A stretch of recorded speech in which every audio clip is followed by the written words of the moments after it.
constitutional history of Pakistan in particular, we're disregarding the fact why these amendments were brought into the constitution.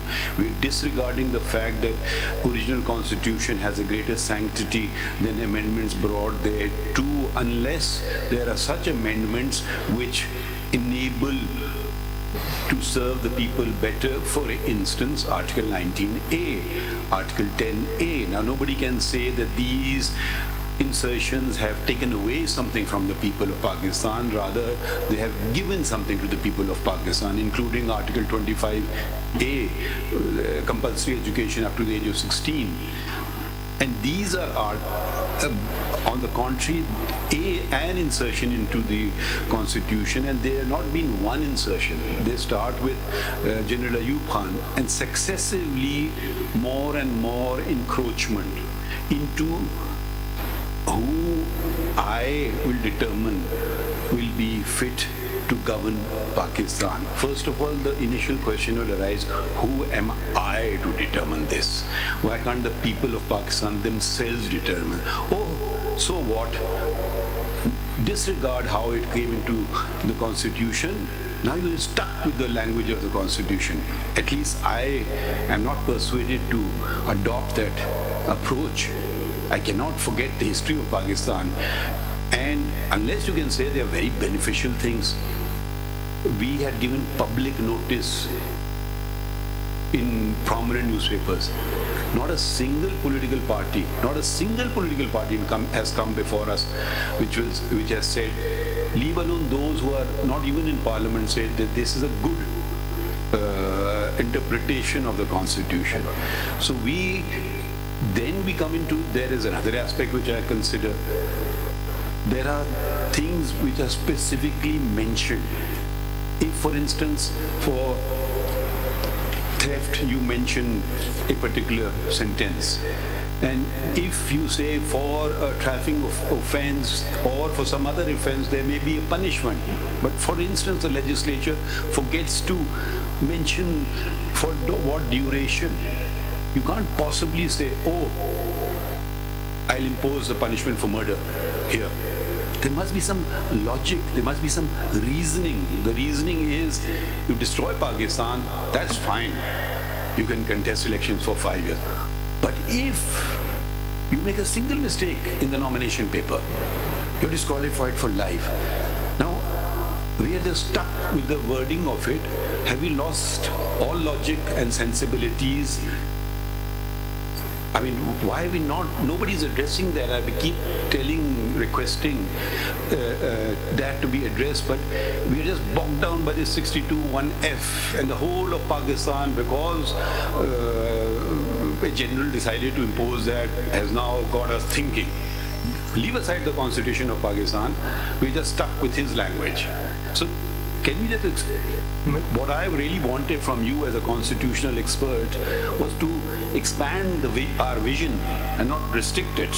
When everybody's just working on those particular wordings, how does this mean, what does this mean, what does a court of law mean, is it a court of plenary jurisdiction, is it a constitutional court? Yes, those are necessary, important questions, but in context, in the order of priority, I would put it at number 10. Probably, if there are 9 other more important ones. Sorry, I went on a bit too long, but can you focus on those aspects? Let me, my lord, that was in a way your lordship's observations connect and resonate with the question posed by my lord Mr. Justice Sayyid Mansoor Ali Shah. My lord, how did the qualifications and disqualification as envisaged by the original constitution makers made perfect sense? That if you could disconnect them at a time, they made perfect sense because they dealt with 2 different subjects. In 1985, under Presidential Order of 14 of 1985, which we call the Revival of Constitutional Order, all these changes came about with a minor change again through the 18th Amendment. At that time, where a whole host of disqualifications and qualifications were added. And when these were added at that time, virtually we lost the plot. And it would be difficult to say that 62 and 63 are now disconnected provisions. They are connected, they have to be read as a whole. Now, insofar as those amendments were concerned, they virtually were envisaging, as observed by one of your lordships in an earlier 7-member bench judgment, virtually a society of angels and parliamentarians who were probably even holier than angels to come into parliament. So there was a disconnect with real life, which reminds one of your lordship's observations, remind one of the quotes of Abraham Lincoln, that it has been my experience that folks who have no vices have very few virtues. So virtually introducing a society of people with no vices and few virtues. But my lord, in these qualifications and disqualifications, these very long lists, there is a connection. And the connection is that you cannot read Article 62 without looking at Article 63. And even earlier, you could not read Article 62 and 63 without being conscious of the rights of citizens under Article 17 of the Constitution. This court has always been mindful not to disenfranchise people, that the right of people to form and join political parties is there, and a person has a right to contest elections. 62 and 63 both make inroads to an extent under that fundamental right. The inroads were sensible inroads when it came to the original 1973 Constitution, that we will not allow an insane person to be a member of the parliament, that we will not allow an undischarged insolvent to be a member of parliament, we will not allow a person who is not the citizen of Pakistan or is the citizen of another country to be a member of parliament, that we require that persons should be at least 25 or 30 years of age, being National Assembly or Senate respectively, to be members of parliament. And that none of those make an inroad into Article 17 of the Constitution. So why are we interpreting it in this manner then? And then something has also been said that ordinary legislation is not a substitute for a constitutional amendment. Okay, you bring in a constitutional amendment, we strike it down. So our wisdom is paramount. My lord, so we can do whatever we want to, not guided by anything other than our own vague ideas of morality. My lord, and that is the submission that two things you will not find. You will not find a judgment from the common law jurisdiction where by a declaration of the court, because this is not a declaration of parliament, my lord, Article 63. And will you concede that this is no disrespect to anyone, will you concede that the parliamentarians in Pakistan are the best in the world? Are the best in the world? Surely not. Don't be hesitant. No, there's no disrespect to anybody. No. Does any other country, a single country in the world, have this test for parliamentarian? My lord, not that I am aware of. Not the US Constitution. So if we have this test and we don't have the best parliamentarians in the world, that means this is not even a workable law, if at all anything else. It's just words on a piece of paper which I can use for my personal projects, I would say. Tomorrow you are honest, you can be declared dishonest, out, in, it's up to me. And I'll just write some few words of English language and that's that. To give an immediate example, the US Supreme Court has a similar requirement: citizen, age. Those are, you can physically, yes. You can check this, yes. Like we had in the 73 Constitution. Even when the US Congress sought to introduce new qualifications of this kind at a particular period of time, in Powell versus McCormick, the US Supreme Court struck it down. They said no. The Constitution has given a list of qualifications. Congress cannot add to that list of qualifications. That's where we stop. So the courts in other places have gone the other way. They've said, here is speaking for myself, we have to, expounding the Constitution, we have to rely on the tools of interpretation. My Lord, yes. I look at the Constitution post 18th Amendment. To me, the dictator argument is out of the window because it is the 18th Amendment passed by the Parliament. So I need to give it a very serious thought in interpreting the Constitution. So every word to me is important. I could just disregard all the words and say this is not the Constitution. That cannot happen, even though I might disagree with the wording of it, but some meaning has to be attributed to it. I find the declaration personally making no sense, but I have to give it a meaning because I can't throw it out of the Constitution. I don't have the jurisdiction to do that. So having said that, you were at that moment explaining that the court of law could have criminal and civil both. Could you just resume from there and explain? A court... Can you also attend to a side query with what my Lord has just observed? My Lord is, with the greatest of respect, assuming that there will be redundancy to the Constitution. I would reframe it. There would be redundancy to the interpretation of the Constitution by this court, which is not quite the same thing. The Constitution does not say that you stand disqualified. We say you stand disqualified. My Lord, if the Constitution had simply said so, end of story, fine. That argument would be, but it is how we interpreted the Constitution has said so. I don't know if that's a valid point or not. May I just counsel, mediate a safer course for myself by saying, by saying. No, please, we never mind anything being said here. No, my Lord, because you see, we bounce ideas, our thinking clarifies. Take the hard response. My Lord, be as critical as you want. My Lord, the safer course which I suggest for myself is that when your Lordship looks at the Constitution, whether your Lordship looks at it, my Lord, as my Lord the Chief Justice is looking at it, or my Lord, your Lordship Sayyid Mansoor Ali Shah Sahab is looking at it, there is no redundancy. Redundancy is created by Samuillah Baloch. If your Lordships read the Constitution the way Samuillah Baloch reads it, there is redundancy. If your Lordship reads the Constitution, the legislature intended it after the 18th Amendment, there is no redundancy. Because if a court of law includes a court of criminal jurisdiction, then it immediately takes your Lordship to the provisions of Article 63, 1G and H, and there the limits are specified. Right. Their Lordships then make a further distinction, and that's again Samuillah Baloch, that a person who has been convicted has then paid his debt to society, forever suffers the odium of being a convicted criminal, and therefore he is in a different league than from a person who suffers a civil liability. Parliament doesn't make that distinction. The court does. It is the interpretation of the court which is making the Constitution redundant. My Lord, that logic also does not hold.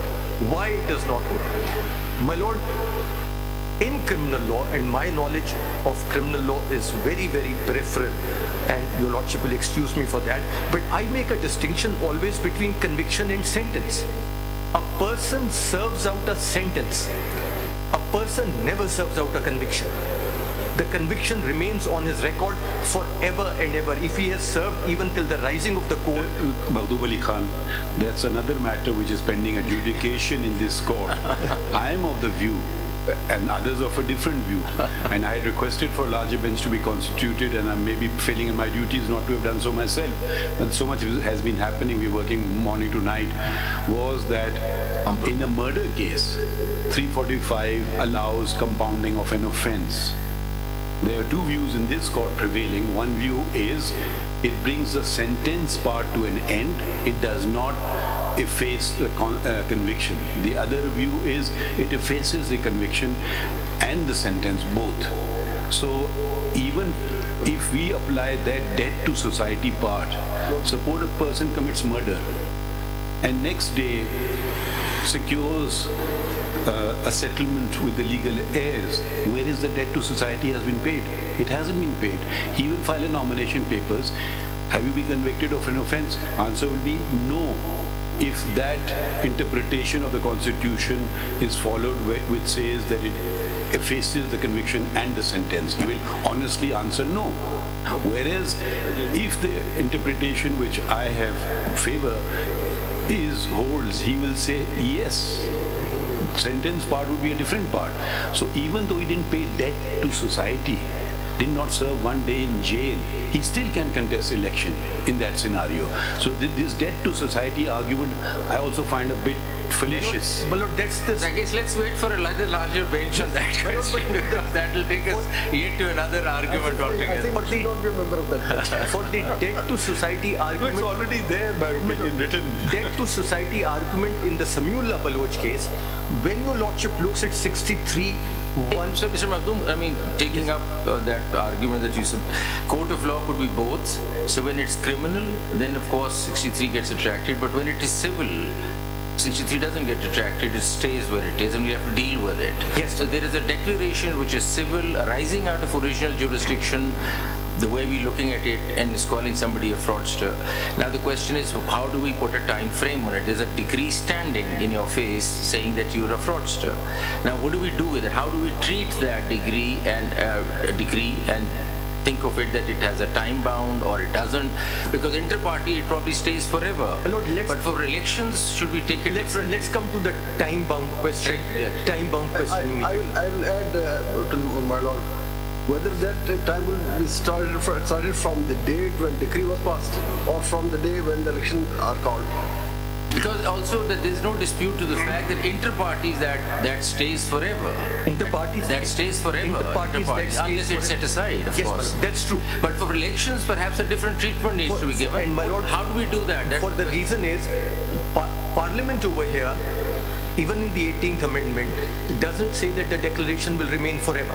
Right. They are silent, and they're silent from D and E and G don't talk about a declaration at all, but again don't mention a period of time. Right. F mentions, don't mention a period of time or mention a court. F mentions a court. Now, is this declaration going to be, as was pointed out by one of the amicus, till the time of the next election? For the present term or forever? Generally, when your lordships have looked at questions where no time has been specified, your lordships have consistently taken the view that it has to be a reasonable time. My lord, to give an example which obviously comes to mind from civil law jurisdiction, there is no time specified for filing a revision under section 115 of the CPC, if I correctly remember. Now it has been inserted 90 days. 90 days. Now it is 90 days, but they didn't used to be, even when there wasn't. Before we come to that reasonable time argument, first of all, we need to understand the basis. If the decree stands for life till such time that it's set aside between parties, why should it be given a different treatment for election purposes? What's the philosophical answer to that? Because if inter-party it stays forever till such time it's set aside, how would it be different, or why should we even consider it to have a time frame for the purposes of elections? My lord, for two reasons. Number one, if that decree comes in the context of elections, it is simply impossible.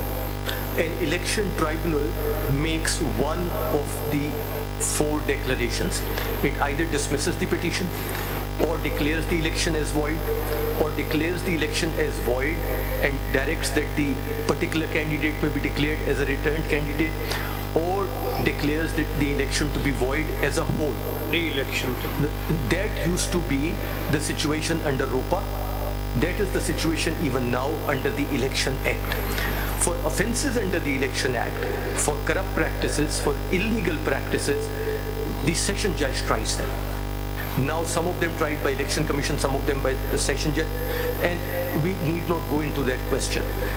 PPC itself has a chapter on election offences and where punishments are prescribed. Your lordship will notice that when your lordship looks at corrupted illegal practices, the maximum punishment of illegal practices in none of those cases exceeds 2 years. So only for the corrupt practice that it can go for a longer period. The principle of proving a corrupt practice is beyond a reasonable doubt, and therefore my respectful submission is that the court the Parliament was thinking of those kind of declarations when it talked about a declaration under 62(1)(f). This business of a civil law declaration, with great respect, has been introduced by this Honorable Court, introduces that a civil liability will virtually strip a citizen of his fundamental rights forever and ever. That was not something which the Parliament has done, because if your Lordship reads F with G and H, they make perfect sense. अब देखिए मुख्तलिफ साहब एक बात और जरा suppose अगर कोई कोर्ट सिविल कोर्ट से declare somebody that he is cheater he has cheated somebody makes fraud committed a fraud और उसका राइवल जाके उसके खिलाफ एफआईआर दर्ज करता है अंडर पीपीसी सेक्शन 415 एंड 420 और एफआईआर के बाद ही इज कन्विक्टेड कन्विक्शन के बाद तो वो उसको सजा मिल गई क्या फिर भी वो सारी जिंदगी ऐसा ही रहेगा कि वो is debarred from contesting elections? Sir, in that situation, you will have an absurd situation. The absurd situation would be that on account of that civil liability, he will be forever disqualified. But insofar as the criminal liability is concerned, talking about civil declaration, किसी के खिलाफ declare कर दिए, जी sir, वो तो time नहीं देगा. जी civil court तो नहीं you are debarred from crime. वो सिंपली कहेगा you have committed fraud by changing the documents और जो भी है. दूसरी पार्टी कहती है कि चूंकि आपके खिलाफ एक डिक्लेरेशन आ गई कि आपने चीटिंग की वो जाके एफआईआर दर्ज कर देती है एफआईआर की बुनियाद पर पीपीसी में जाके क्रिमिनल कोर्ट में चलने तो वहाँ पे सजा हो जाती है 2 साल 5 साल जितने भी क्या सजा खत्म करने के बाद स्टिल उसके सारी जिंदगी डिस्क्वालिफिकेशन 5 साल सर 63(1)(h) के तहत उसकी डिस्क्वालिफिकेशन खत्म हो जाएगी लेकिन अगर वाली बात है कि इसको 63 के साथ पढ़ा जाए अगर समीउल्लाह बलोच सही फैसला हुआ है Samiullah Baloch has been correctly decided then on account of that civil declaration against him he will be disqualified for life. So in spite of the fact that under a criminal declaration he has paid his so-called debt to society, under the declaration made by civil law, debt to society argument कहीं constitution में है? नहीं है. नहीं तो देखिए वही बातें हैं we're getting bogged down into things. When the constitution itself grants parliament the right to disqualify for periods of time, the only argument left is that since this matter falls in 62(1)(f), therefore Parliament can't do it. Where's the logic of this? I don't understand the logic of it. At the end of the day, बाकी नैब law में उन्होंने 10 साल कर दिया है, दूसरे law में ये कर दिया, फला कर दिया है. क्योंकि 62(1)(f) में नहीं है तो हम और ज्यादा कर देते हैं. मुझे I don't understand. I mean, everything must be logical. I mean, we are not philosophers determining points or fine points. What is the logic? How will you persuade? After all, this document is not for lawyers. This document is for the people of Pakistan. Please explain to the people of Pakistan why a NAB convict will get 10 years disqualification, another will get this type of disqualification.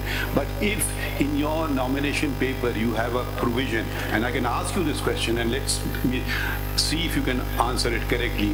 It says how much gold you have in grams. Will you go to and weigh it at home? How much gram gold you have? You make a mistake in that, or forget to mention a ring that you're wearing or your wife is wearing, and you are disqualified for life. Please explain. I mean, let's not get so bogged down in constitutional niceties where people of Pakistan lose trust in the constitutional document of Pakistan. That is very important. Please explain it to, because you are on live television, explain it to the people of Pakistan, the logic of it. My lord, because it's a 5-member bench judgment of this honorable court, may I respectfully submit that the logic is too subtle for me to decipher. I find you can assist us. And I presume you are fairly educated, Mr. Makhdoom Ali Khan. My lord, I would like to think so, because otherwise I would not be qualified to practice at this bar, my lord. So talking about logic, which the Honorable Chief Justice, and taking that further, if a convicted person, a conviction, as you said, stays, if a convicted person can come back and contest election, so it appears that the Constitution is treating election as a totally different ball game. Yes. And looking at convictions and decrees So if a person who's convicted can come back, then a person with a decree can also come back. And my lord, some of it may have history behind it. Your lordship may look at AG much more than an offense of moral turpitude is the offense of somebody who is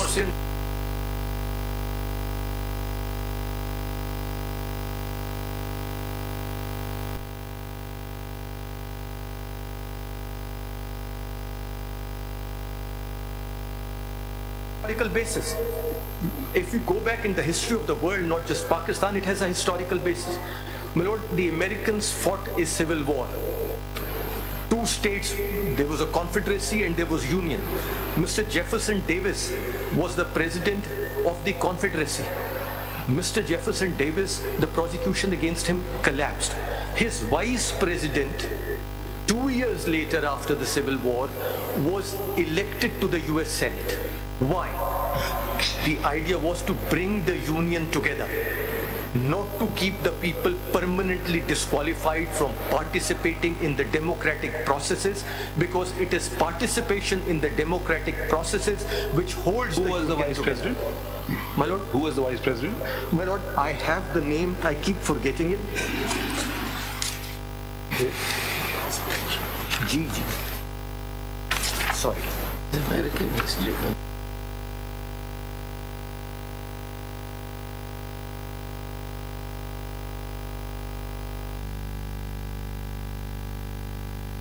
Alexander Stephens, and he returned to the Senate in January 1866 and but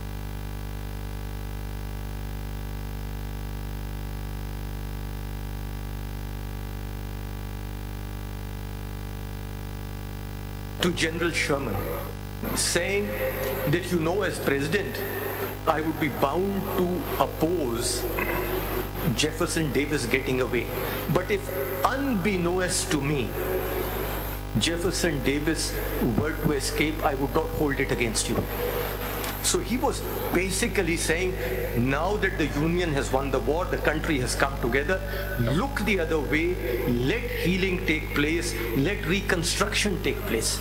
He's saying the Constitution talks about strengthening democracy through the process of elections, and it is saying that even convicted persons who serve their terms will come back and participate, because participation in election is perhaps a larger principle at work. People need to come back into elections because that then strengthens democracy. Yes, my lord. And let the people to decide who is righteous, who is who And is Mahmood sir, I just wanted to know whether this part of the article is towards the whole society, the court be giving a decree against the whole society, like he is dishonest towards the whole society, or what? Like if I have a problem with someone and the court passed a decree against me in that particular case, but towards the whole society, I'm a very pious person, rightful. What would be the effect of that decree? Why should that constituency, the people of that constituency, lose a rightful person? But in a particular matter, he was declared as a dishonest person. I bow to that observation. That is absolutely correct. That, and to taking from that, your leadership's observation to what my Lord Mr. Justice Mandukhil identified, that is really the issue over here, that you have created both a debt to society concept and you have created a civil code. My Lord, the court talks about af or Toba or forgiveness. Now, how will the forgiveness come? They say that forgiveness is to come and this declaration is to be remained till it is removed. How will it be removed? My Lord, take the example of the applicant intervener in this case. This honorable court disqualified him. Could he have gone to the civil judge Lodra and got a certificate or a declaration after 2 years or after 6 months or 2 months that I have become very penitent, I am pious, and now please give me a certificate that I am non-profligate, honest, sagacious, Sadiq and Amin, and that would have washed off the disqualification finding by this honorable court under 62(1)(f) of the Constitution. This is a court, my lord, with great respect, and I say so with the utmost humility, like many other concepts in this judgment, which is pure invention. Abdul Sahab, I am still waiting for my answer. My lord, this submission in your When it will be triggered at the time of nomination, or this will be seen by the election tribunal, it is very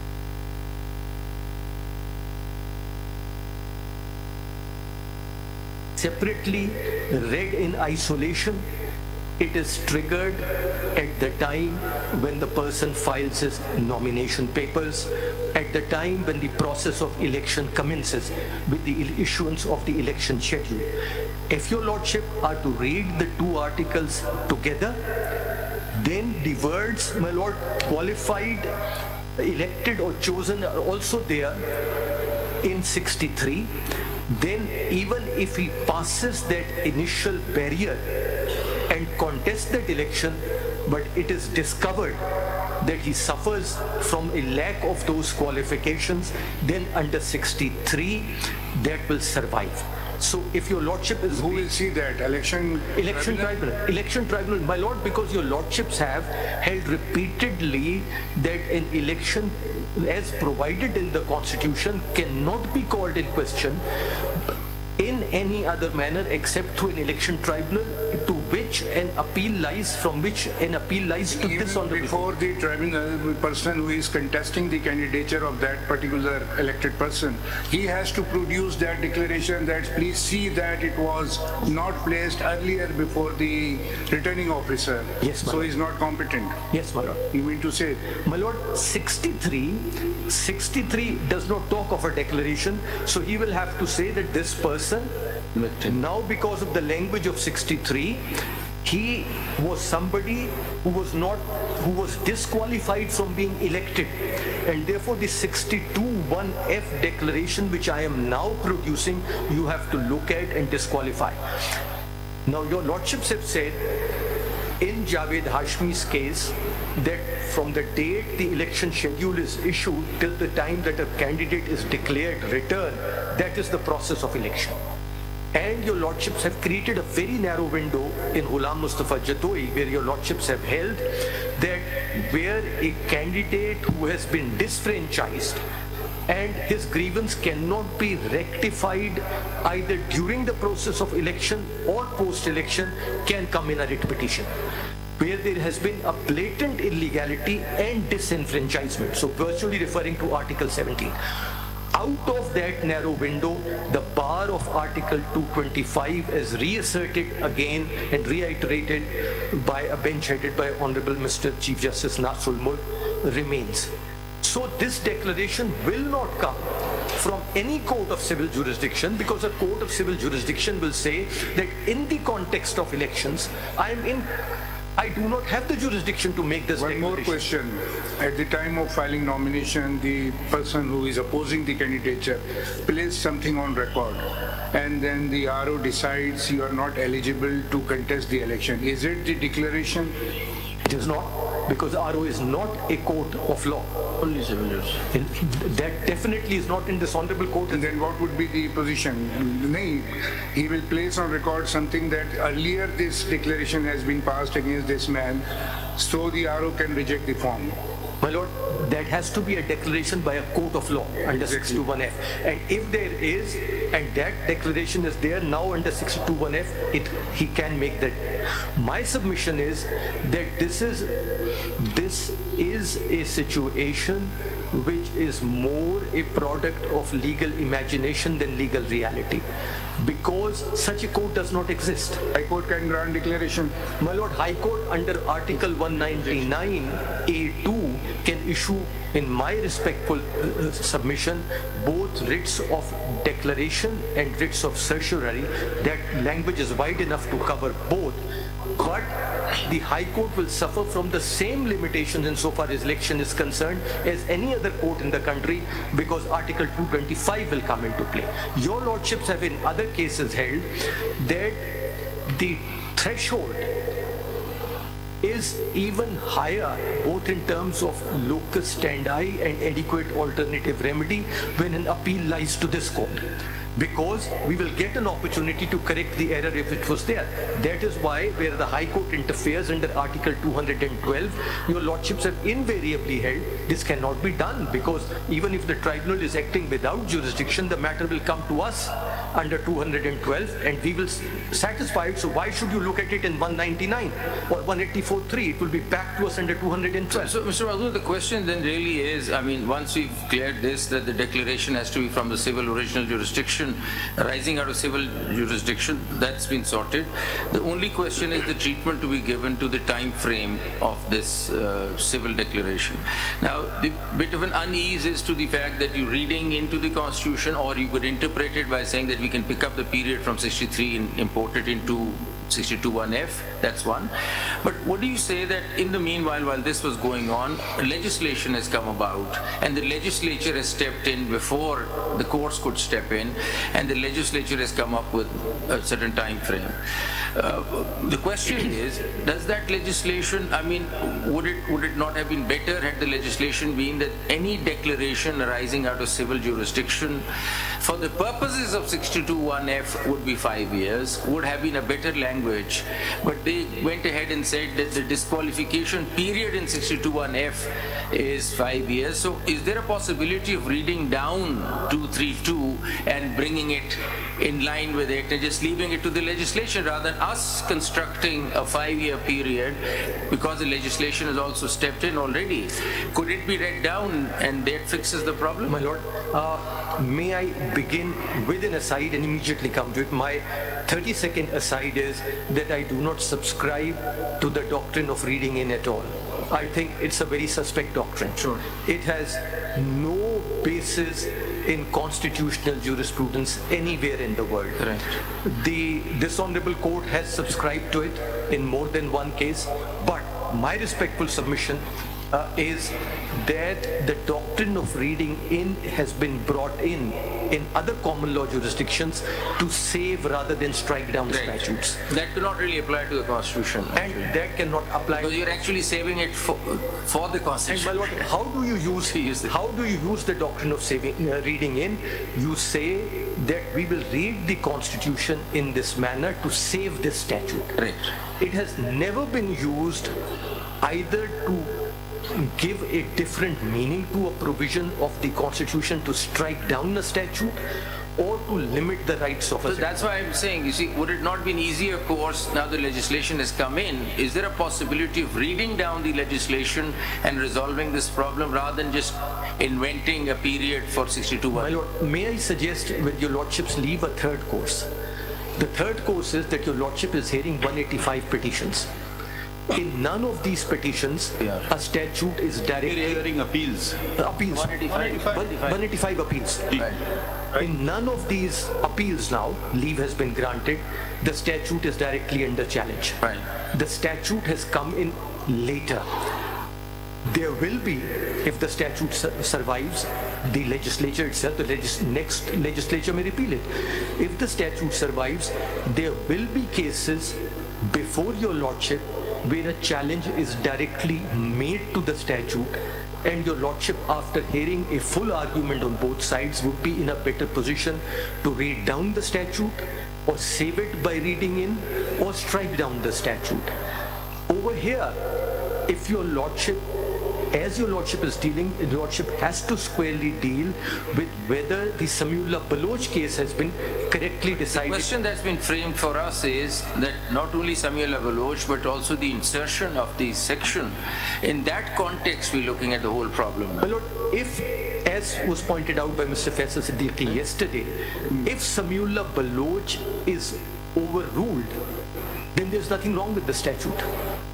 It is only if Samiullah Baloch is upheld then the statute has to be struck down because a statute directly contrary to an interpretation of the Constitution placed by this Honorable Court cannot survive. Because we struck down the Section 232 when the matter is not before us. That's why I'm saying that your Lordship should neither uphold it nor strike it down, leave it for another day. That's a submission I made, my Lord, unsuccessfully before your Lordship in another case, 2-1 of course, where I said that there is no frontal challenge. Wait for the controversy to ripen, wait for the issue to mature, wait for a full argument. Got the point. Just one question. My Lord. Do you subscribe to the doctrine of constitutional abeyance or absences as put forward by Mr. Faisal Siddiqui in quoting Michael Foley? My Lord, I agree with that doctrine that if there is a... Would you like to expand on it a bit? My Lord, what I may suggest is that if your Lordship will look at what the legislature has done, even now, though your Lordship is not called upon... So your argument is that we forget about the legislation and we just homing in on Samuel Baloch alone. So having said that, what's your argument to the effect that how do you put a time frame to 62(1)(f) if we are not looking at legislation? My Lord, I would say that this lifelong ban has been brought in by the court. Even if this were to mean... I think the decision doesn't talk about life ban. My Lord, my Lord, your Lordship is right. It says it's not lifelong. It says it's not permanent. It depends on that particular declaration. My Lord, and declaration which has attained finality. Oh. So you see, it says that. No. You see, if let's read it. No, let's take a declaration which is from the Supreme Court, finalized by the Supreme Court. Then what? My Lord, suppose, Mr. Makhdoom, if there is a declaration by the trial court and eventually upheld by the Supreme Court, and then this person puts in as an application for nomination papers, then what? My Lord, then again... It is for life. It's for life. My Lord, even if it is a decree of a civil court, which has not been appealed, it's for life. This Honorable Court says, your Lordship is right, my Lord, I'm sorry for using a shorthand expression, that it doesn't say for life, but it says for the duration of the declaration. My Lord, as counsel, I can never conceive of asking your Lordship a question. Let me ask myself, can I conceive of a court which can then give a declaration that the previous declaration, which has become final and binding, is no longer valid? The principle of res judicata will come in. The response is, if we declare or interpret a declaration, will it serve the purpose? My Lord, which declaration? On the basis of which the permanent disqualification is... My Lord, if it is a case, if it is a decree of a civil court, because that is what is envisaged in Samuel Baloch, then the decree has attained finality. Decree must be in the light of or keeping in view Article 62. Yes, my Lord, but there will be... If it is declared or interpreted as such, will it serve... If your Lordship today looks at it, if we look at the language, consequence of permanent nature, and my Lord, the word is there on page 437. A final decree has binding effect and is commonly described as a past and closed transaction having permanent effect. Therefore, the consequence of permanent nature, that is, where are you reading? My Lord, page 436, the last letter on that page, A. उससे पहले 3 लाइनें और भी हैं मखदूम साहब, वो भी पढ़ते थे. A decree by a court of civil jurisdiction can grant pecuniary or specific relief, including a declaration with respect to a legal right, status, or legal character. Such a decree that is based on admissions or evidence and sustained by reasons attains finality after remedies before the higher fora are exhausted. A final, I'm very grateful, my Lord, a final decree has binding effect and is commonly described defined as a past and closed transaction having permanent effect. Therefore, the consequence of permanent nature, that is incapacity, following a final and binding decree of a court of civil. So obviously, the decree has been attained finality, and after filing appeal and exhausting all remedies, obviously it will attain finality. Even in the banking code, a decree has been passed, appeal has been dismissed, leave has been refused, and it attains the finality. And my lord, if your lordship will look at paragraph 26, immediately after Why not read para 36? My lord, I will, if your lordship will permit me to read 26 first. See, the final decision, the conclusion drawn, if you come to para 36, my lord, yes, on page 444. Yes, my lord. And also read the conclusion drawn by Justice Sheikh Asbad Saeed. Yes, my lord. I think they have made it, yes, there are sentences which refer to a permanency, but I think the final verdict, the conclusion of the court was that the disability, the disqualification shall remain till that declaration is enforced. Yes. May I submit? Now, if there is a decree which has attained finality. Let's talk about a declaration. A declaration, the court talks about, if your lordship will see. No, let's take the example, if there is a declaration that is attained finality, what do we do with that for election purposes? A declaration which has attained finality, a declaration which has become a past and closed transaction, how will your lordship reopen? That's the point. Your lordship cannot be reopened, and that is why they say it's a permanent. But if the declaration has now, it is envisaged that either because of my Toba, I will go to the civil judge and say that now I have become penitent, give me a declaration. Now that declaration cannot come either under 42. Mr. Uzair suggested that could. Hello, but which court? Mr. Uzair said he had the key. He's amicus, so I deal with him with kid gloves. He said we have the key. But where was the key? He never pointed out. He wanted a locked door because he disclosed his hand towards the end, because he said whatever your lordships will do, you will not reopen past and closed transactions. He also pointed out, my lord, since we are on that subject, that there was no time period specified in PO 14, and the time periods all came in subsequently under the 18th Amendment. With great respect, my lord, incorrect. When your lordship looks at PLD 85 federal statutes, except for a few provisions, the time periods are all specified there. Right. All the time periods are there. So that was not a correct submission. With great respect, that's contrary to the statute. So, Mr. Ukhdu, keeping the Faisalabad's case, whether that permanent feature has been gone or it is still in field? My lord, may I say that there was no declaration. There are times when a court, having made a declaration itself, which it did in Samullah's Baloch case, your lordships have time to think and reflect and moved away. The author judge himself, in the Rind case, in the Shamona case, and in Khaja Asif case, moved away from the declarations which were made in Samiullah Baloch case. So I would say that these three judgments, while they couldn't overrule Samiullah Baloch, they considerably diluted the effects So we just want your opinion on the fact, and what's your submission on the fact that there is a permanent decree or declaration. How do we deal with it for the purpose of election? How do we put the time frame or time limitation? My lord, I would say that a reasonable time. Won't you say that this is now an academic question because Parliament has done your job? Yes, my lord, and I would say how. If that law is challenged, like you said, we look at it. Yes, and my lord, the other thing is, if the statute was not there, if the statute... Then we have to think of it. Then your lordship would have to provide a period. If we were to say that if the statute is there, are we saying that the statute, the vires of statute is correct?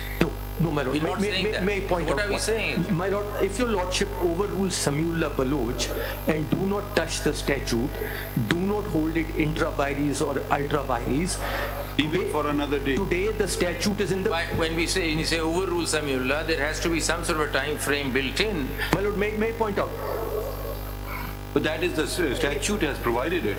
In spite of the fact that your lordship has not, in spite of the fact that your lordship has not struck down the statute or upheld the statute will remain in the field. So therefore today when a person goes to file his nomination papers, the returning officer is the returning officer is confused because Samiullah Baloch says lifelong, the statute says 5 years. Tomorrow if Samiullah Baloch is overruled, or today if Samiullah Baloch is overruled, the returning officer, if I go to the returning officer and I say that this person should be disqualified because he has been imprisoned for 1 year, the returning officer will say, sorry, no, the time limit is 5 years.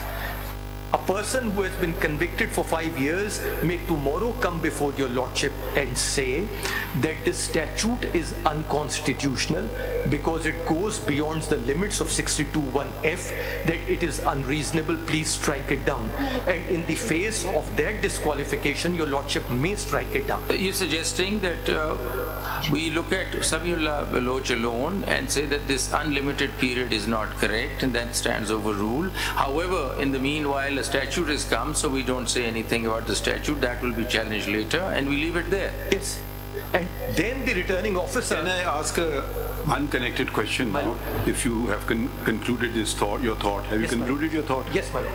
Your associate, Mr. Sikandar Bashir Mohammed, was a counsel in Samiullah Baloch. I don't see, maybe I've missed it.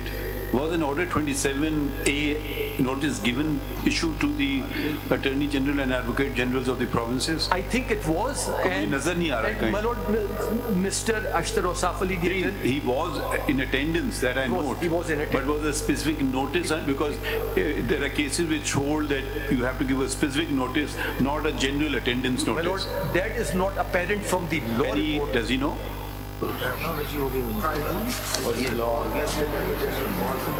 For present, we can note it ourselves. My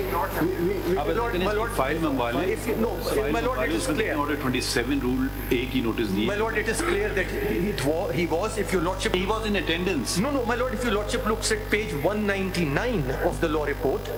199 तो नहीं 400 कुछ हो. जी sir, ये नहीं, I'm looking at the wrong case. I'm sorry. कौन सा?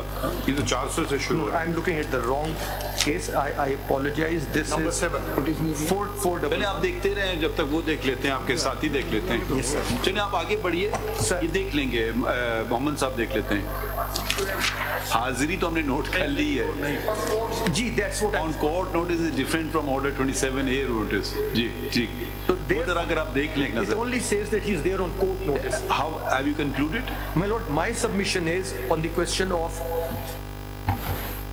Can we speed it up a bit? My lord, if your lordship gives me 5 minutes, I'll wrap. You can, but just... My lord, now, besides the other problems, when Samiullah Baloch was dealing with the declaration, Samiullah Baloch talked about the doctrine of Toba and Af and forgiveness, but doesn't deal with it, and says that till such time that the declaration remains in the field. My lord, a declaration which is the result of a final determination will remain in the field till such time that it is undone by a court. Now, in the context of elections under Article 225, there is no court which has the power to do that. The ordinary civil court can't give such a declaration. The election tribunal can't give such a declaration. Even in the context of Section 9 and Section 42, there is no court which can give such a declaration, particularly in the presence of a decree of final nature, and therefore it is permanent.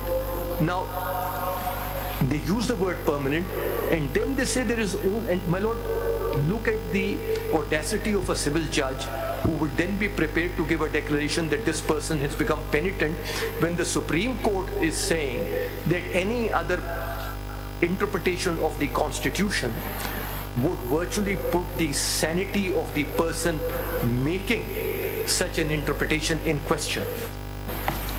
I can't conceive of a civil judge who would in view of that kind of strong language used by this honorable court. Let sanity determinations be determined by medical practitioners. Yes, my lord. It's best.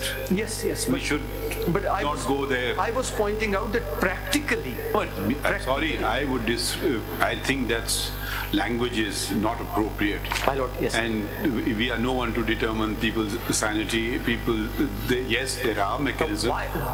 We are not qualified. Another reason, my lord, why your lordships won't take a look at 232 right now is, if 232 was a clearly unprecedented approach, clearly unconstitutional approach, then your lordships could have taken even notice yourself. But 232 is an approach which is justified by the practice of legislators the world over. What happens in the United States when a statute is struck down by the court? The states, legislatures, or the Congress at times passes another statute.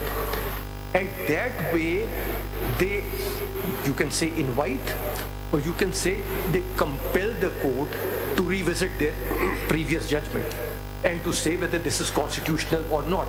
After all, in United States, legal tender or paper currency was held to be unconstitutional.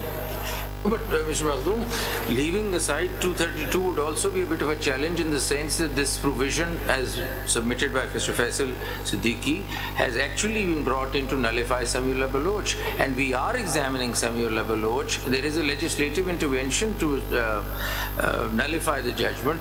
We will not take any notice of that provision. My lord, may I point out, if your lordship overrules Samiullah Baloch, and that is what Mr. Faisal Siddiqui also submitted, if your lordship overrules Samiullah Baloch, then that conflict disappears.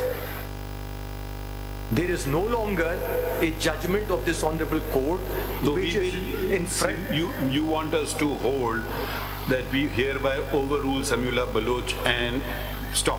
Nothing more. Nothing. Your lordship is not called upon to do anything. I'm asking you. Yes, my lord. Will that not be a bit odd? No, my lord, because the statute is not in a challenge in the appeals before your lordship. Let's say you've created a void now. No, the void is filled according to you by 232 till such time as challenged. We have to refer to the statute. My lord, tomorrow it is challenged. Tomorrow a person may come to your lordship and say that I was convicted and sentenced to a period of 5 years and my nomination papers have been rejected.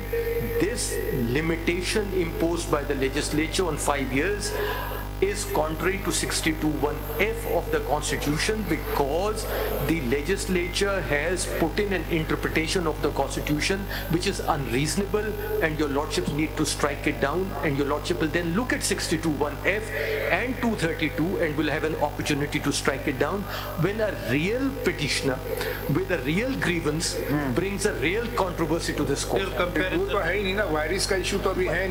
That issue is not before this court. All of Pakistan is happy with the law because no one has come forward? Yes, my lord. And therefore,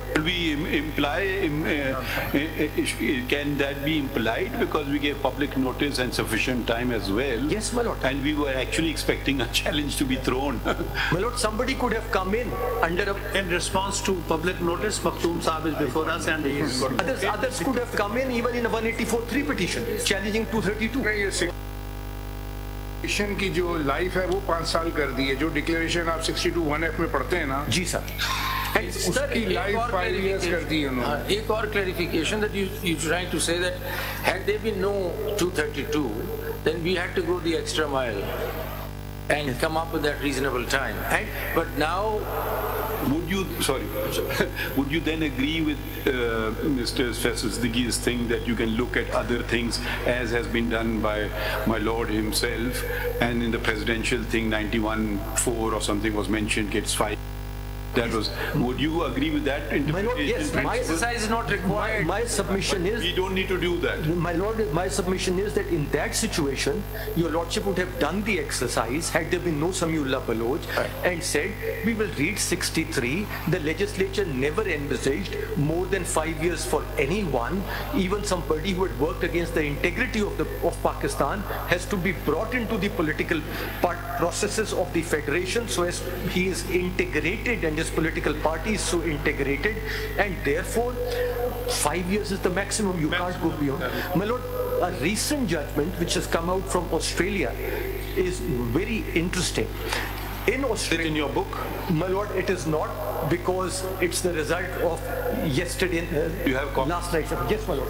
Sir? What's the judgment?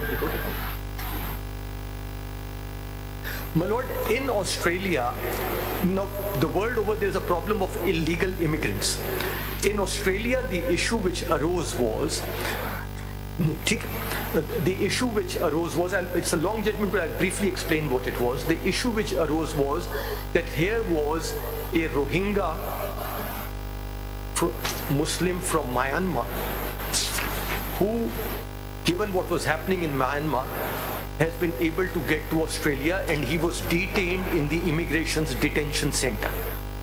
The law provided that the person will remain in the detention center till he is given a visa to be in Australia, or he is deported back to his country or to another country. Initially, he was allowed out of the detention center. And it's very serious from the point of view that he committed an offense against a child. And for that sexual offense, he was put back into the detention center. The commission then examined whether he should be released or not. And the answer was he should not be released. He filed a writ, which was the administrative tribunal upheld that. He went to the federal court upheld that. Now the situation was this. He couldn't go to Myanmar. He was Rohingya Muslim. Myanmar wouldn't take him back. He had relatives in Bangladesh and Saudi Arabia, but there was no prospect of him being sent or those countries accepting him.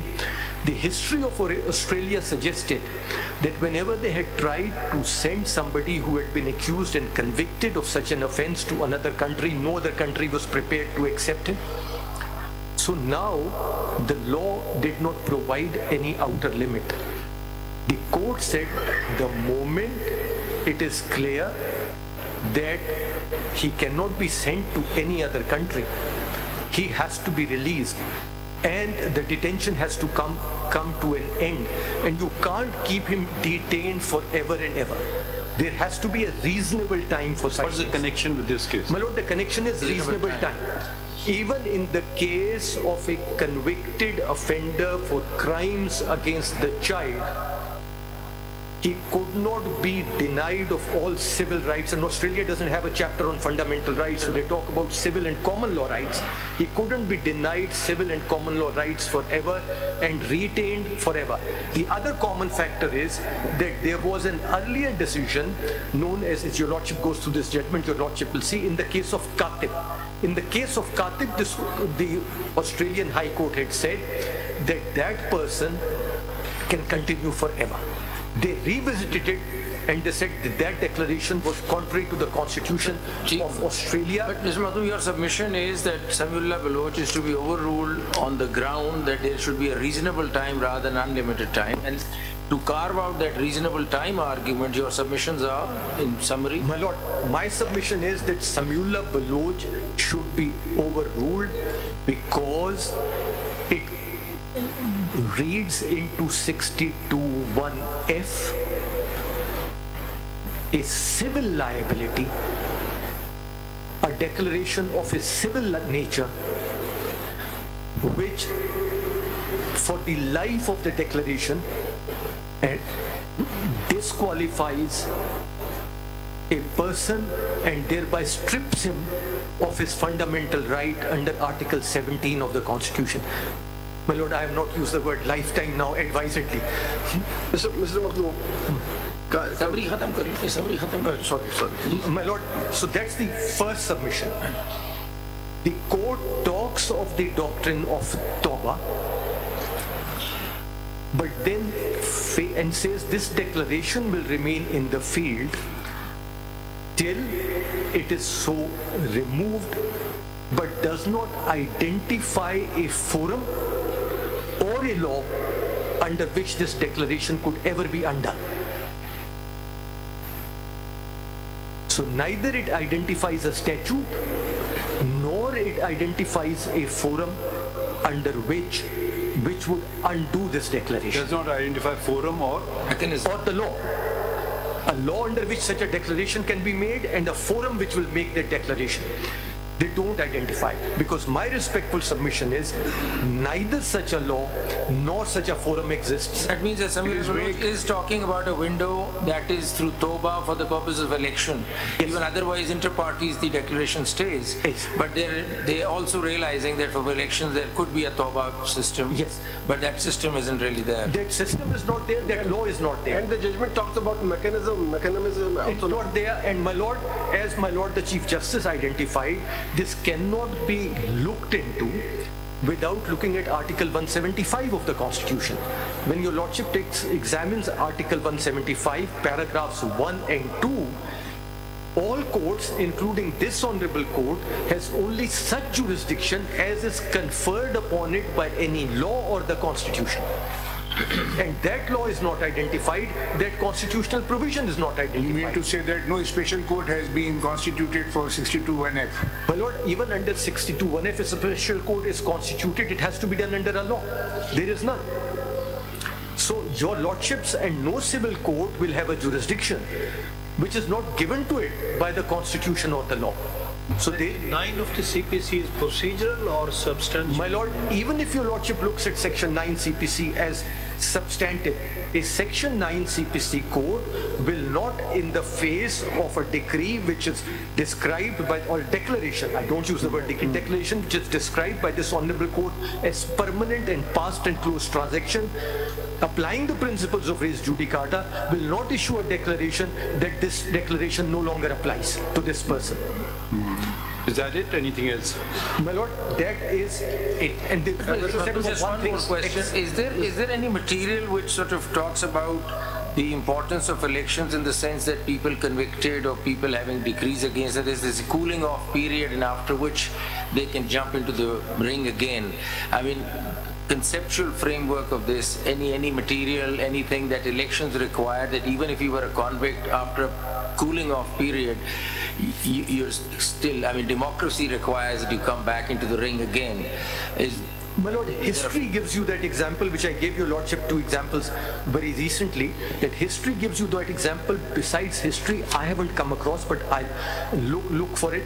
My lord, my last submission was, and that's the formulation, that it was submitted yesterday by one of the amici, that your lordships will make this judgment, he didn't say that in so many words, prospective, and it will apply only now to the current election disputes, but it will not do anything about people who had earlier been disqualified as a result of Samiullah Baloch or earlier case law. The submission over there would be that if your lordship was to go down that road, your lordships will be creating 2 classes of citizens in the country, those in whose case a declaration has been made earlier and they have been stripped of their fundamental rights, and those whose fundamental rights are threatened now. एक चीज मखदूम साहब इसी से related जो सवालात हो रहे हैं जी, जो समीउल्लाह के केस में आया है वो ये आया है कि जब तक वो डिक्लेरेशन कायम और दायम रहेगा, जब तक उसका डिस्क्वालिफिकेशन रहेगी। अब ये जो नया लॉ 232 में आया है, can we read it like this कि ये जो वो वाली बात थी वो उन्होंने परमानेंट नहीं कहा, उन्होंने कहा as long as the declaration will remain in field. हम ये कह सकते हैं कि इस लॉ के आने के बाद उस डिक्लेरेशन की मुद्दत उन्होंने 5 साल कर दी। सिर्फ elections. Yes, my lord, your lordship to the extent of election. Your lordship may, but my respectful submission remains. My respectful submission remains that I see you are very hesitant to go that path. My Lord, I spent several days unsuccessfully arguing in another case, so I'm in a way, I have got a mental block saying that a statute, my Lord, your Lordship's judgments are there. Your Lordship will find every reason to uphold the validity of a statute.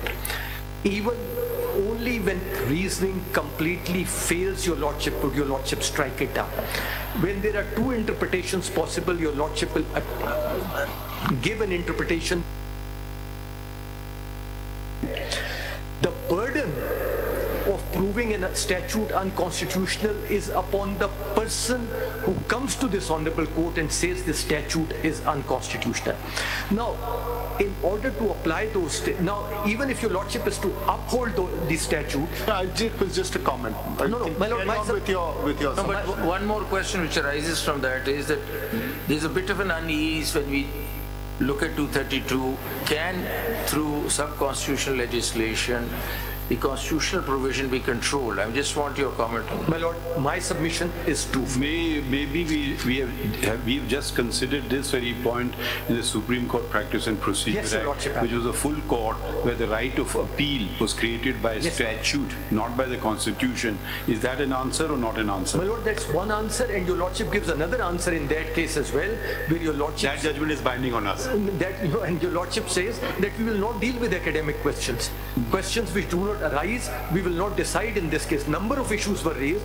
Your Lordship's in the penultimate paragraph, Practice and Procedure. Yeah, it was very interesting hearing. It was, your Lordship, we would have loved to, but no, like you said, save it for another day. Yes, my Lord, and I would therefore say, my Lord... Can you also just, I know it may be imposed, give a little write-up today? My Lord, not too long, just precise what you formulated, so we don't want to miss anything out. Before leaving the rostrum, he has the right job. You are a mind reader. My Lord, have you done it already? That notice there, your Lordship may also take a look at this chart, and then I leave the rostrum.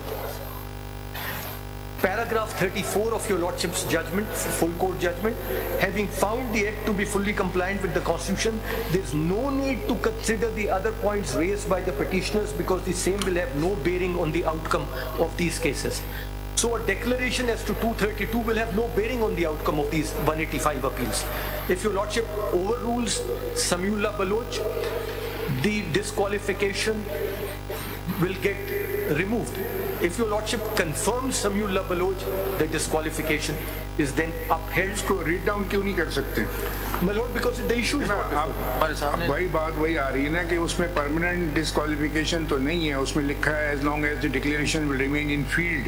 अगर by legislation उसको वो कहते हैं कि declaration की जो मुद्दत है जो उसमें लिखी हुई है उस 62F के अंदर वो हम 5 साल कर रहे हैं तो वो फिर उनका jurisdiction है या नहीं है? My Lord, academically I would say yes, but practically I would say that your Lordships will perhaps do that in a proper case where somebody challenges that before your Lordship. No, we are just approving. Challenge तो नहीं हो रहा हमारे सामने.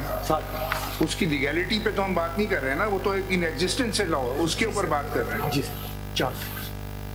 My Lord, your Lordship may also look at a chart which I have briefly done, which basically, your Lordship has that chart before you.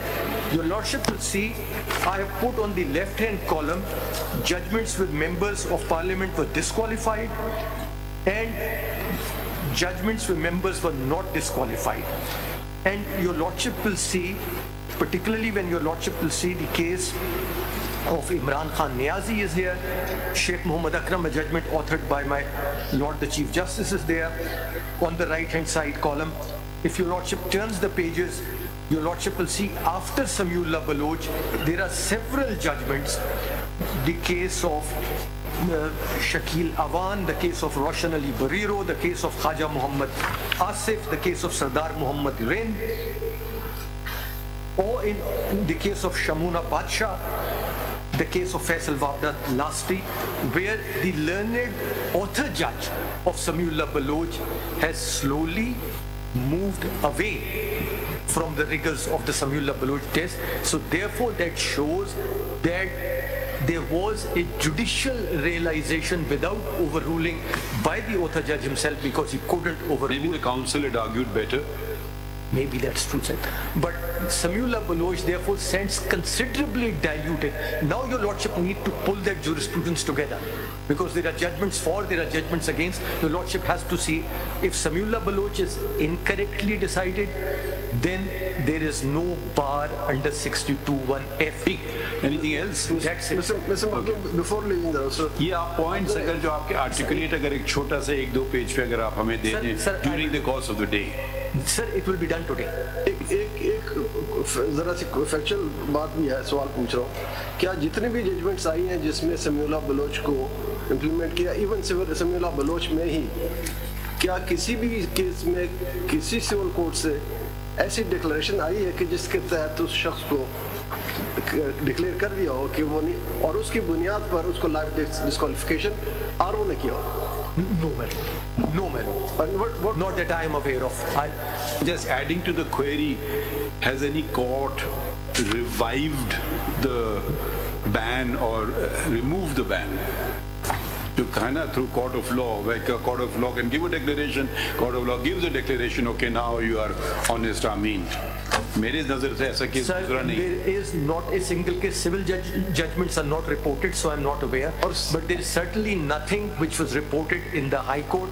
And my lord, a High Court judge would be particularly very worried of undoing such a declaration, because he would worry under 209(25) of the Constitution, that 25A, that his sanity may be called into question, and therefore he's continuing to hold the office. एक बात और, Samiullah Bloch में Are you calling the sanity of judges into question or not counsel as well? Yes, my lord. ये आप हम पे ही सब डाल रहे हैं. Sir, नहीं, फर्क ये है कि if my sanity is called in question, that doesn't lead to a loss of office. Mr. Maktoum, जरा ये बताना Mr. Maktoum, ये समीउल्लाह बलोच में जो पिटिशनर है या रिस्पोंडेंट उस केस में थे, उनके बारे में कोई लफ्ज कहा गया कि उनके बारे में ये डिक्लेरेशन इवन सुप्रीम कोर्ट ने कोई दी हो?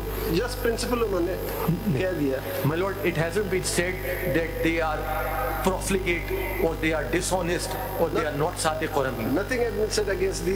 There is no such declaration. And your lordship will see the disconnect. Mian Mohammad Nawaz Sharif is disqualified for not for a. I don't want involvement of names. We are only doing with the Constitution. Let's not give a name, my lord. A person is disqualified. We don't want to make it a political. A person is disqualified who has not drawn a salary because the salary is regarded in asset. A person is disqualified. That case is not before us. Because he is a trust, which trust his children had declared he is not. But a person is not disqualified. Maktoum Ali Khan, the first rule of counsel is don't argue a case for which you have not received a fee. My lord, I have finished my submission. Okay. Thank you. Has everything been said or you want to add? I want to say. How long for? I'm in your hands, but... No, we don't want to stop you. I Just tell us. understand there is a reference at 11:30. I try to wrap up by 11:30. There's a break also. ये नहीं कि आप हमें वहाँ तक खींच के ले जाएं. ब्रेक भी या तो हम उसके बाद बैठ सकते हैं. अगर आपके पास लंबा वक्त है तो हम उसके बाद बैठ सकते हैं. जी ठीक है. तो आप ज्यादा टाइम लेंगे? जी मुझे कुछ तो लगेगा. अच्छा, किसी तो हम पूछ रहे थे कोई और तो नहीं है? एक शॉप थे, उनको कुछ कहना था कि हम कम से कम सबको खत्म कर लें, फिर आपको रहने देते हैं. जी. Well, I have two CMs, CMA 3 and CMA 21. क्या चाह रहे हैं इसमें? Sir, इसमें I filed the concise statements in response to the orders passed by this honorable court. So I adopt the arguments of Mr. Maktoum Ali Khan. Thanks. You are supporting the law. Supporting the law, na? As is argued by Mr. Maktoum Ali Khan. आपका number क्या है? CMA? CMA 3. हाँ? CMA 3 और and 21. 21. ठीक. Okay, आप हो गए. और एक CMA 22 सुप्रीम कोर्ट वाली वो मैंने विड्रॉ करनी है, इंस्ट्रक्शंस को विड्रॉ. अच्छा, विड्रॉ चैम्बर हम देख लेंगे. ठीक है. और योर ऑनर, मेरी CMA 18 है. मुख्तसर सी सबमिशन है कि when the legislature through 18th amendment introduced declaration in the Article 62, Parliament presumed that everyone is honest, everyone is ameen, everyone is non-profligate, and unless there is a declaration, he shall be presumed as such. So this was the basic presumption, and that is rebuttable. Anyone who want to rebut that, आप अपना बताएं ना, आपका क्या मौकिफ है? जी, जो अभी ला है उस आपका मौकिफ क्या है? मेरा मौकिफ ये है कि बिल्कुल हर आदमी सादक अमीन है जिस वक्त तक के साबित लेट्स प्रूवन अदरवाइज। यस, और फिर जब वो उसने कोई ऐप कर दिया एक दो इंस्टेंसेस से everybody is assumed to be innocent unless proven guilty, that sort of concept उसको। और फिर एक दो इंस्टेंसेस से कोई झूठा भी नहीं हो जाता, एक दो इंस्टेंसेस पे अगर वो फजूल खर्ची करता है वो प्रॉफिगेट भी नहीं साबित हो सकता, एक दो वाकयात से नहीं, ये उसका मुसलसल कंडक्ट साबित करेगा डिक्लेरेशन के टाइम। और ऐसा हर शख्स गलती का पुतला है, बिल्कुल। और जब डिक्लेरेशन आ भी गया तो फिर भी तौबा के दरवाजे के लिए उन्होंने मुद्दत मुकर्रर कर दी 5 साल वैलिडिटी, जैसे किसी लाइसेंस की भी वैलिडिटी है, उस डिक्लेरेशन की वैलिडिटी लेजिस्लेचर ने 5 साल कर दी है। अब 5 साल के बाद अगर कोई आदमी फिर भी कहता है कि ये सादक अमीन नहीं है तो वो दोबारा जाके डिक्लेरेशन ले ले कि इसको 1 आ गया डिक्लेरेशन, इसने फिर भी अपने आप को तौबा के दरवाजे पर नहीं लेकर गया, अपने आप के अपना रास्ता मेंड नहीं किया, he is not married and he is still not Sadiq and अमीन, और he is still profligate, he is still dishonest, तो वो ले आए दोबारा, वरना 5 साल के बाद दोबारा प्रिज्यूम ये किया जाए कि ये इसने तौबा कर लिया। थैंक यू जी। जी CMA 135, my lord. May I adopt the arguments by the party? And I support the law. CMA number? CMA number 135. अच्छा ठीक है। 22. ओके ठीक है, short and sweet. Next. I'll just receive that. Number बता दें। My lord, it's civil appeal number 1946 2020. 1946. Civil, आपकी civil appeal है? Civil appeal, my lord. Of 2020. You are supporting Samila Baloch or opposing? I'm opposing. Opposing Samila Baloch. My lord. So you adopt everything said? My lord, but just briefly, if I can just add anything, बता दें। My lord, if I may just refer Article 62(1)(f), and I just would like to add that this article is conjunctive and not disjunctive. So all the requirement mentioned in F, sagacious, righteous, non-profligate, honest and ameen, has to have a degree of all of it. Because it's not or, it's and. This is my humble submission. Okay, conjunctive and not disjunctive. My lord. Number one, and my lord, in this regard, there is no such declaration till today. At least I have not come across. However, so many people have been disqualified. There has not been declaration to this effect in Pakistan. Conjunctive नहीं हुआ है or even otherwise. There has not been a declaration saying that this X person is not Sadiq Ameen or honest. Further, my lord, I would like to state Article 63(1)(h), which talks about has been on conviction of moral turpitude.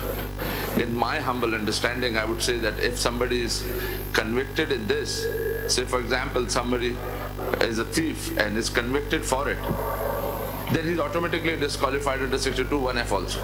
If he's a thief, how could he be honest and ameen?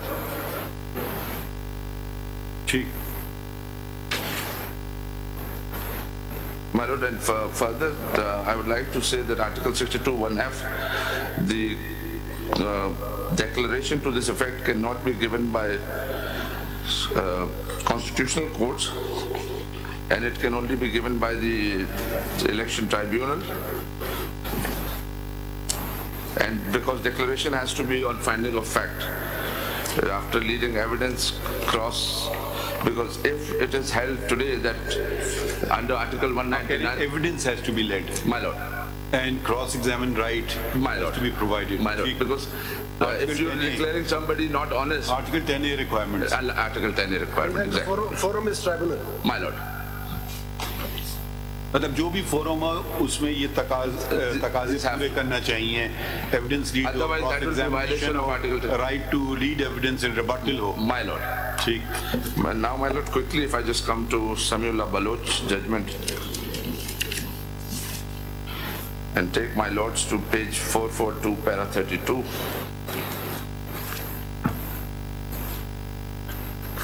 Ji. In this, it has been stated that declaration by court of civil jurisdiction at para 32, fifth line.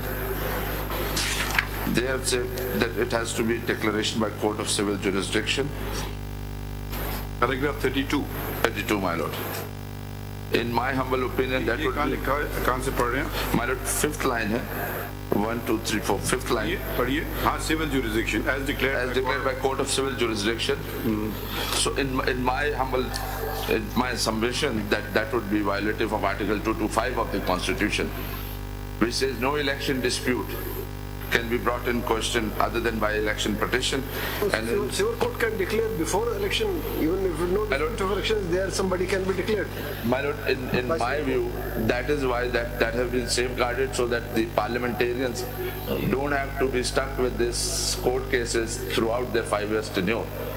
Why election tribunal? Because only the contesting candidate can challenge those elections. Here, even if civil court declares somebody, then still the tribunal can decide about it. My lord, in my view, if civil court, anyone can go and take you to the court, and all 5 years of your tenure, you will be busy in courts proceeding only. Whereas in election tribunal, it's only the election candidates who have contested the elections, they can challenge that election.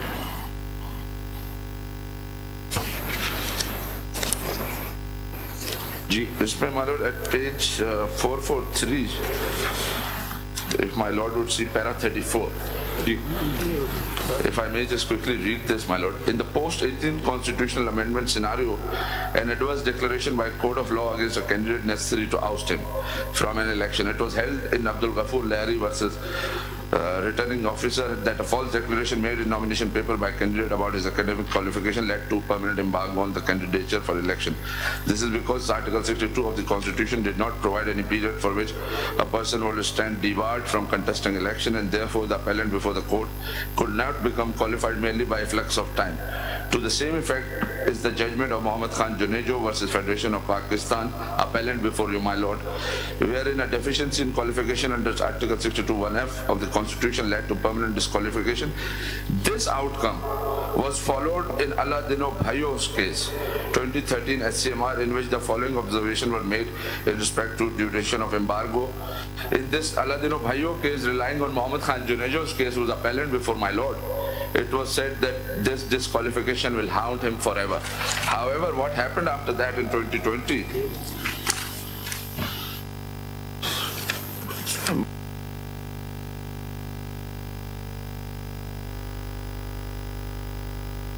Supreme Court 591, relevant page 15, 597. Ji. Class item A, my lord. The para 5, the upshot of the said judgment is that a disqualification under 62(1)(f) of the Constitution can only be imposed by or under declaration made by court of law. By such prescription, Article 62(1)(f) creates a lawful, transparent and fair mechanism for an election candidate to contest an allegation that he is disqualified under one or more of the ground listed in the said constitutional petition. Accordingly, in the case of Sardar Yar Muhammad Rain, this court held the judicial declaration disqualifying a candidate under 62(1)(f) of the Constitution must necessarily be based on oral or documentary evidence. In case reported in Imran Khan Niazi versus Mia Mohammad Nawaz Sharif. Point kya hai? My lord, point is, my lord, at para 7, I was just showing that this was the view. From here, the view started changing. At para 7, if my lord would see at the next page, third last line. Ji. The said impact of the 18th Amendment went unnoticed in our judgment under review, dated 9/7/23, thereby constituting an error apparent on the fact of record. What I would like to say here is, my lord, in this case, they realized that this was an error apparent on record, and they reviewed the judgment of 2013, which was passed relying on our appellant's judgment. But appellant and rest, everybody else was left there. In this case, this judgment was reviewed and that judgment was set aside. Bhayo review was after Samiullah Baloch. My lord, 2020. Acha. My lord. And Bhaio was passed relying on the judgment of Mohammed Khan Junejo's case. Bhaio review after Samiullah Baloch. And a different point of view was taken there. Yes, my lord. What was the view there? The point of view was that after 18th Amendment, the Supreme Court had not realized and Supreme Court had declared. तो क्या hold किया? Hold किया? They set aside that judgment and said that in post 18th Amendment scenario, disqualified or qualified candidate? He's qualified. Disqualified. Qualified. Earlier in 2013 he was disqualified. In review judgment in 2020 it was held that it was a mistake. Okay, understood. Because there wasn't a declaration from court. We read it. Thank you. So this was the case and in this I was saying that in Mohammed Khan Junejo's case in which Bhaio was disqualified, Bhaio's case was reviewed and rest everybody was left there. ये review वाली bench कितने जजेस की थी? My lord, 3-member bench. ठीक.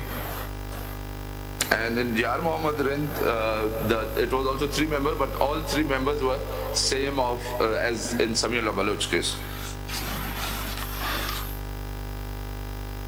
Now, my lord, if I may just quickly take my lords to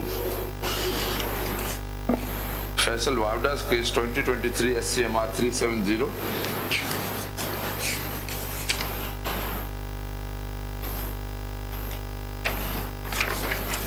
Paragraph 4, my lord.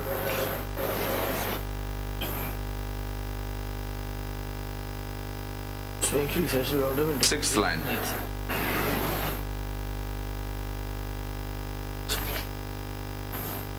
He admitted that he was disqualified from contesting the election under Article 63(1)(c) of the Constitution on the date when he had filed nomination papers for the election of NA 249 Karachi, and that his affidavit filed with the nomination paper thus contained an erroneous statement which he regrets. In order to demonstrate his good faith and remorse for his mistake, he undertakes that he will resign from the office of member of the Senate to which he was elected. Then next para, second last line, it is clarified that petitioner shall not be considered disqualified in any subsequent election on the basis of instant matter. In my view, my lord, this was the, in my humble view, this was the correct view taken rather than Samiullah's Baloch case. Thank you. Conclude. My lord, इसमें सिर्फ एक last point. Section 232(2), my lord, though the Bairis are not challenged and not before, my lord, I would like to state that this 232(2) does not take anything away from Article 62(1)(f). It accords with Article 60. My lord. And my lord has already pointed out. We have not pointed. We just observed. Reliance is also placed on the Supreme Court's procedure judgment. Okay, that point. My lord. This is all. Thank you. क्यों कहीं साहब कुछ रह गया? आप थके हुए लग रहे हैं. I'll just take 2 minutes, my lord. जी बता दें. कौन से केस में आप? My lord, I'm in Civil Appeal 880. 880. Which proposition are you supporting? My lord, I'm supporting the law. The law. As always, you support the law. My lord, I'm submitting before my lord that Article 17 has been interpreted by this honorable court in the Benazir Bhutto cases. Muhtarma Benazir Bhutto cases. Article 17, Benazir Bhutto case is 19. My lord, there are 3 of them, my lord. Which one are you referring to? To include the right to, my lord, right to contest elections and all Which of the citation did they? My lord, मैं वही आपके सामने sir बता रहा हूँ. Sir, the first one was PLD 1989 Supreme Court's. No, which one are you referring to? My lord, I'm referring to, my lord, PLD 1998 Supreme Court 388. 1998 Supreme Court. 388. Which page? At paragraph 165, my lord. Paragraph 165. ठीक है हम पढ़ लेंगे. My lord, इसके अंदर ये hold किया गया है कि fundamental right to it includes the Article 17 includes the right to contest elections as well. Right of association के अंदर add किया गया. I'm submitting before this honorable court that 62(1) F की सर जो declaration है, the declaration is about 1 point in time. It cannot be said that even if it is permanent, it states कि उस particular time के ऊपर आप सादिक और अमीन नहीं हैं. It cannot be held कि there is no principle of original sin in Islam. that अगर एक दफा आप बीच में हो गए तो वो बाद में नहीं हो सकता. What I am submitting before this honorable court is that the entire tenor of the election laws, अगर Elections Act 2016 देखा जाए और अगर रोपा भी देखा जाए सर, उसका जो section 67 है वो disqualification के बारे में बिल्कुल बात नहीं करता. वो election को set aside करने के लिए सर बात करता है. Disqualification is used as a basis for setting aside the election once. I am respectfully submitting that any disqualification which follows from such an interpretation or a declaration, if such a declaration would be given, would only be one time and would double punishment नहीं हो सकेगी इस particular case के अंदर. And I am also submitting before this honorable court that in the Mubashir Hassan case, the NRO judgment, it was specifically stated that 62(1)(f is not a self-executing provision. What is relevant is the mechanism for its enactment, जो कि impugned जो law भी जनाब के सामने मौजूद.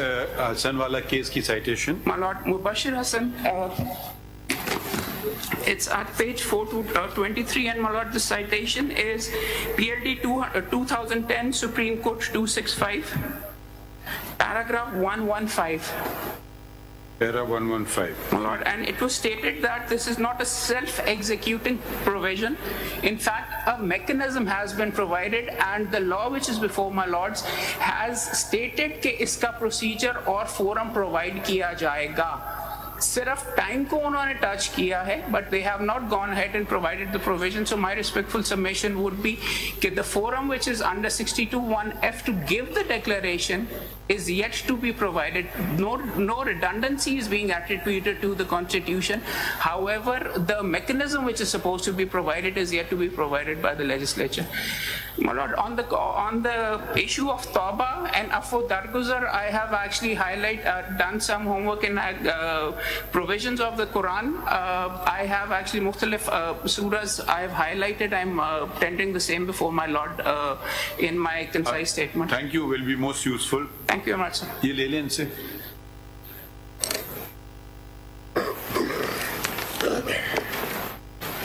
ठीक है, तो we come to the Attorney General at 11 after the Supreme Court bar. हाँ, sorry. Sir supreme court sir हम विड्रॉ करना चाहते हैं सर. हमारी चैम्बर अपील. आपकी क्या चीज थी? 184 था. हमारी 184 था. अच्छा, ओके, यू आर विड्रॉइंग. जी सर. CMA है सर 22 सर ऑफ 2020. नहीं, वो कह रहे हैं विड्रॉ कर रहे हैं. विड्रॉ कर रहे हैं सर. चैम्बर अपील थी. जी सर, चैम्बर अपील विड्रॉ.